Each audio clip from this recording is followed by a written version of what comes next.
stage of work is when work is livelihood, meaning that more often than not, hardly ever at all, work is delinked with money. Even as one may not have money as the primary intention, work is very, very closely linked with money. It's like, and when it is linked with money, it also means the kind of judgments that we have about different works, that also feeds in with the entire monetary system, with the entire salary system. To give you an example, from a yogic perspective, a person who brooms, just simply does brooming, physically brooming, with an utmost care, perfection, self giving, and love, almost as worship, is far more superior to see and doctor who's there in that profession, but you know, who's there in that profession but is not doing it to its perfection. He's not doing it with all parts of his being. He's not there for the right reasons. So if one were to compare these two people from a yogic perspective, the one who simply brooms, as simple as that so-called mechanical task, is way more superior in terms of the quality of consciousness than somebody who's a high-end professional but is not there for either the right reasons, or is moment to moment not really doing it as a sadhana, as a worship. So that's one thing. So the reason why I kind of gave that example, because in our society, say physical work, that is the work which is paid the least. No, and then as one kind of climbs up the professional hierarchy, the salary also increases. So in the first stage, the work is pretty much a livelihood. And even as one evolves to the higher stages, where one begins to experience work like a calling, work like service, work like many of these things that you've kind of put on chat, work as joyous, as contribution, as a flow, many times it is still getting confounded by the degenerated aspect of the first stage itself. So that's very, very important to be aware of. How is the money element? How is the desire for money? How is the attachment to money? How's the insecurity with regard to money kind of playing out? So that's the first stage. From that, one kind of begins to grow into work as passion. Now, nowadays, particularly in the mainstream, actually work as passion is really, really looked up upon at. It's something that people are called on to. You must follow your heart, you must follow your passion. But that's actually only the second stage in terms of evolution. It's still higher than work as livelihood, but it's only the second stage. And the reason why it's only the second stage is because most often than not, when people are talking about work as passion, there is a very, very strong element of like and dislike. So when people say that follow your, do what you love, right? It's mostly things that they like to do, and the yogic work can actually only begin, and really, really only begin when there is a fundamental equanimity, a fundamental equanimity to likes and dislikes at work. There is nothing that you find this is insignificant, this is mechanical, this is boring, this is not helping me grow. When that entire aspect of this small and big work, one can really grow above it. One is then just beginning, one is not reached somewhere, but one then, it's only then one is beginning to walk the path of karma yoga. So the second stage is, which is still higher than the first stage, where work is livelihood and about earning and using that earning to take care of myself, people around me. The second stage, it's not about just livelihood, it's also about, what is my passion? What is it that, I like to do? And what is it that I want to do? Where is it that I'm coming alive?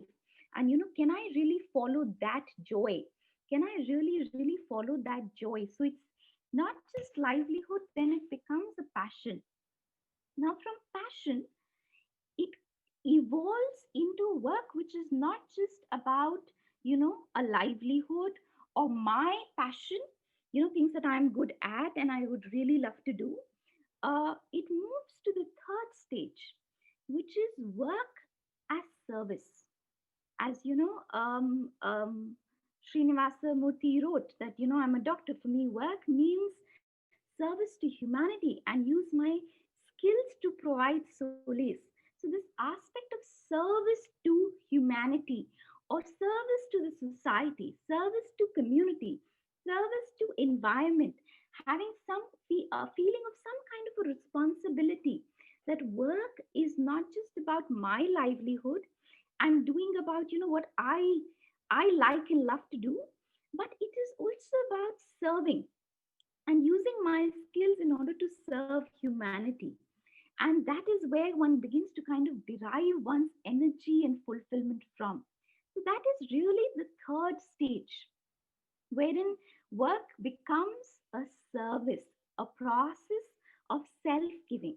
But that self giving is towards others and humanity. So in the third stage, there is an aspect, a budding thing, emerging in the direction of service and wanting to give oneself in what one is doing. And that is towards others, society, environment, humanity as a whole. Now, from there, the fourth stage that emerges, and I'm sure between the stage 3 and the stage 4, there are finer gradations that that actually lead to stage 4, because stage 4 is actually very, very high.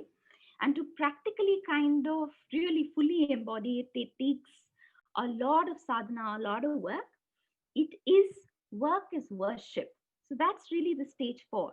So we moved from work as livelihood to work as passion, to work as a social responsibility, to work as service, that's the stage 3, to stage 4, where work really becomes an aradhana, a sadhana, a worship. And that is where one really realizes essentially two things.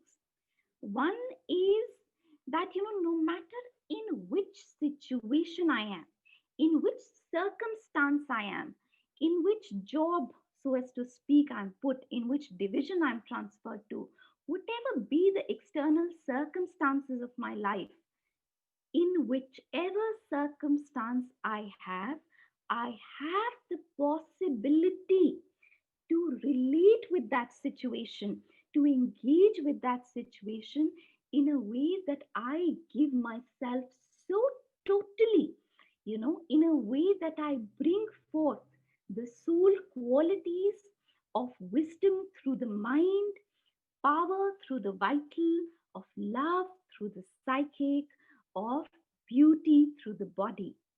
And no matter which external circumstance one is in, to be able to bring these out, one sees it as a full responsibility of oneself, and that is what one is fully concentrated on. So one is then no longer even looking at, what is my external circumstance, so as to speak, or whether, am I learning in this work? Am I progressing in this work? Am I developing my skills in this work? Or am I inwardly progressing in this world? All of this gets dropped. And one's sole thing is to be able to give oneself, to be able to serve the divine. And that's another difference between stage 3 and stage 4. In stage 3, it is about humanity, it is about other people, it is about community, society, environment. And stage 4, it is purely for the divine. And I'd like to just spend a little bit more time here, because when one talks, about the divine, often with especially the later ages in the Indian spiritual evolution, the kind of imagery that comes is that, of seclusion, of solitude, of not really engaging with the world. So when I say that, one has grown even beyond serving for humanity and is purely serving the divine, By that, I do not mean that, one is shunned off these things of caring for nature, caring for the society, caring for community, one of caring for humanity. In fact, all of these are included. All of these are included. These are like, circles of compassion.